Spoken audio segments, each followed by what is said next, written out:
Assalamu alaikum. Welcome to the electrical power transmission course.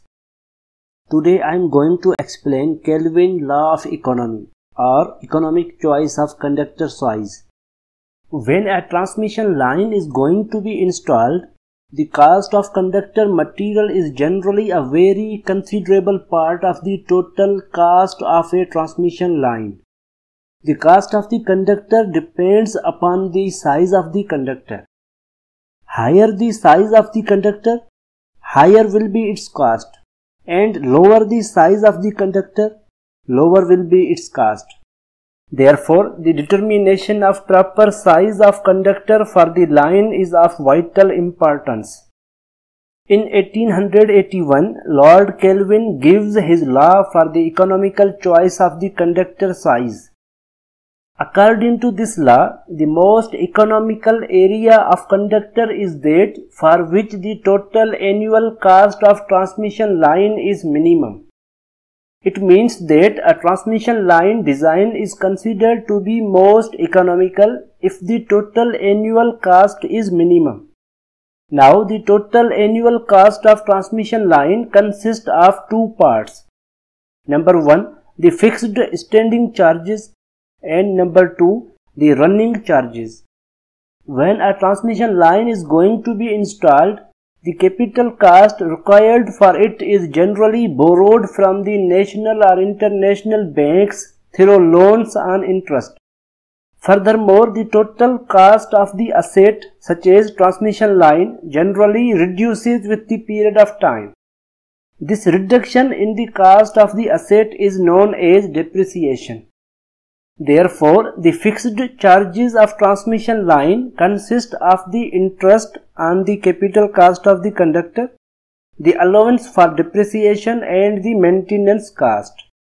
Now, when transmission line will be successfully installed and operated to transfer the power from sending end station to receiving end station, it will not transfer 100% of its power.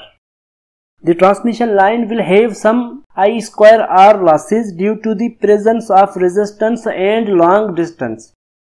These energy losses are named as running charges of the transmission line. Therefore, the running charges consist of cost of electrical energy wasted due to losses during operation. However, it may be noted that both capital cost and cost of electrical energy wasted in the line are governed by the size of the conductor. A bigger size of the conductor would be costlier, but due to its lesser resistance, the cost of energy corresponding to I²R losses will be smaller. On the other hand, if a smaller size of the conductor is selected, it will be cheaper, but its greater resistance will increase the cost of energy loss and therefore the running charges. Now, following points may be noted. Number 1, the fixed or standing charges, namely the interest and depreciation on the initial investment, will be directly proportional to the area of cross section of the conductor. Greater the size of the conductor, greater will be the capital cost and vice versa. Number 2, the cost of energy loss will be inversely proportional to the area of the conductor.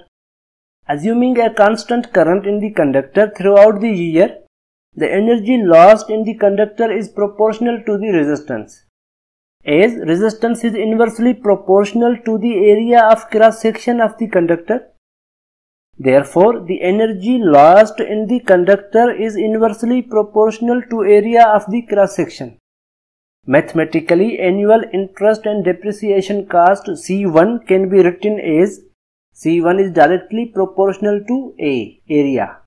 If we remove the constant of proportionality, we will get C1 is equal to K1 into A.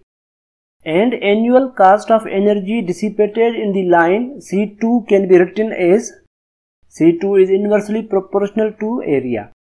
If we remove the constant of proportionality, we get C2 is equal to K2 upon A, where K1 and K2 are the constants and A represents the area of cross section of the conductor. The total cost C may therefore be given by adding the both cost as below. C is equal to C1 plus C2 Putting the values of C1 and C2, we get K1 into A plus K2 upon A. For an economical design, there will be one size of the conductor at which the total cost is minimum. For the most economical cross-section, the total annual cost is differentiated with respect to the cross-section and the result is equal to 0. Mathematically, it is given as differentiating the total cost with respect to area and making it equal to 0. Putting the value of C in this equation and differentiating it with respect to area, we get K1 minus K2 upon A square is equal to 0. Simplifying this expression, we get K1 into A is equal to K2 upon A. Just look at the equation. This equation represents C1 and C2 as below, and A is equal to square root K2 upon K1. This equation gives another very important information about the most economical size of the conductor for the transmission line. According to this equation, the most economical cross-sectional area of the conductor is that which makes the annual cost of energy loss equal to the annual interest and depreciation on the capital cost of the conductor material. This is also known as Kelvin's law.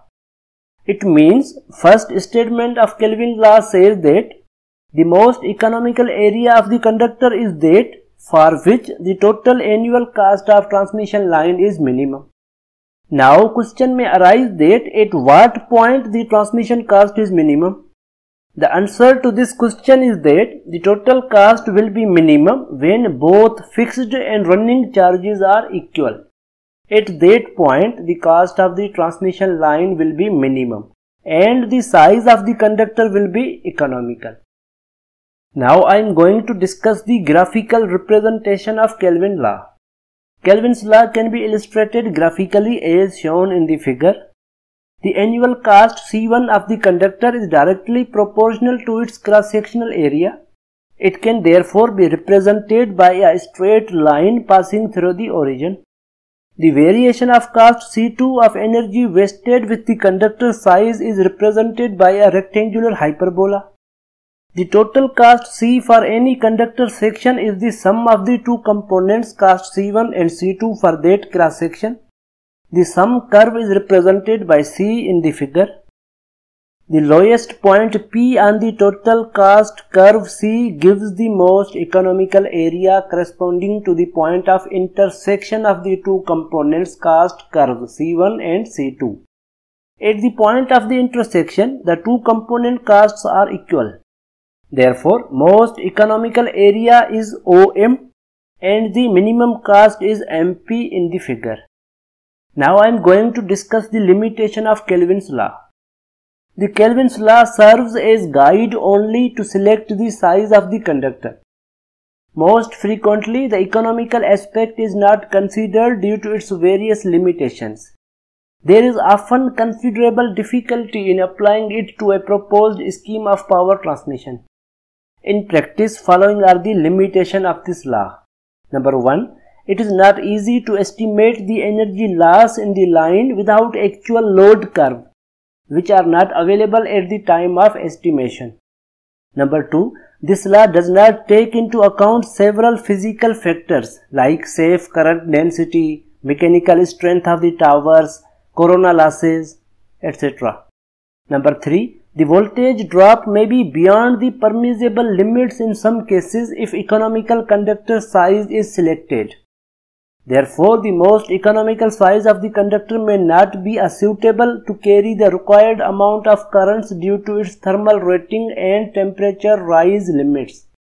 That's all for today's lecture.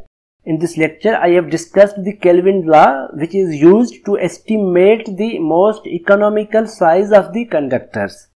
I hope you enjoyed this lecture.